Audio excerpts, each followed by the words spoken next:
Hello, I'm inside my 2009 Keystone Springdale camper. And I'm not going to turn the heater on to demonstrate, but it was making quite the racket. My first instinct was there's a mouse stuck in the squirrel cage. So the deal was to take the heater out. And one thing I noticed was not really too much on YouTube to take this particular heater out. On some of the older models, you will notice that they used to have an access panel on the outside here. However, that's not the case in this particular heater. I started to remove the screws because I didn't know how the intake and exhaust ports were attached to the heater. Doing a little research on rv.net told me that basically the heater, those ports were pressed into these openings here, so it is not necessary to remove the screws and to remove this cover. However, any service that you're going to do, once you remove these, they are directly open to the inside of your camper. So if you're not going to put the heater back right away, I would recommend covering these with some kind of duct tape or something here so that debris and stuff like that does not go into the camper. Okay, so underneath my refrigerator was this vent, and I removed two screws. If you look carefully on the sides, you would see the screws on the inside. Now, I'd already done this ahead of time. Like I said, realizing that there was no video, I decided to put a little something together here for you guys. So once you take the screws out, the vent comes off the bottom. I've already removed the heater. Here it is on the floor. So this part I'm showing you here has a cover. The heater fits nicely inside this opening here. Okay, and if you look in the left-hand side of the video, you'll see the openings that go to the exterior of the camper. When you do open this cover here, I'll step back a little bit. This plate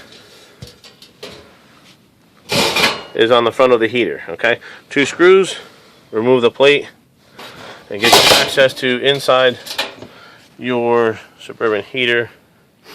And once that cover is removed, at the bottom on either side, there's two screws, one and two. Those screws, once they're loosened, the whole heater will basically be free. The only thing else that's holding the heater in place is the gas line, which you can see right in the middle of your screen. It's a little bit difficult to remove or unthread the gas line and get a wrench on there and get a good turn on that. So once you take the two screws out, you're going to feel that the heater does not want to come out. That's because the pipes in the back kind of wedged in place. Okay, enough lighting here so that you could see that. But in this area here, where my hands are, I'll pick this up, are the pipes. They get wedged into the fitting that is on the exterior of the camper.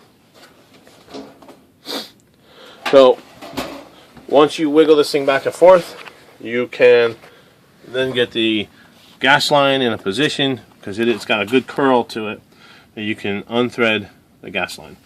You'll also notice the wires are barely long enough to even get the heater outside this opening here.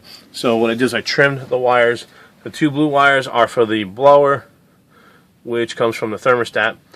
There's discrepancy on whether you can crisscross those wires or not. So I cut one blue one and I marked it with black tape. Red and yellow is pretty obvious. Red is the power supply, yellow is the ground. This is where the heater pushes through the port. I'm sorry, through the vents in the floor. This is the access point here. So it actually was really simple to remove.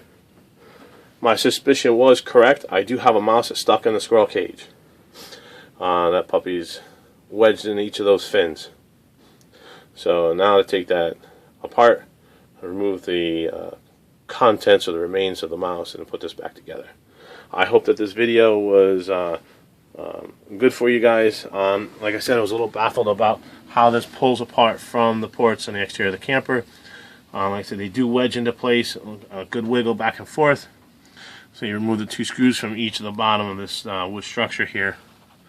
Get the gas line into position, and you can unthread the line. And I said, I snipped the wires. I'm going to extend the wires and put them put a 4-prong plug back in place, so in the future if I want to maintain this thing, I can take it out much easier and put it back together.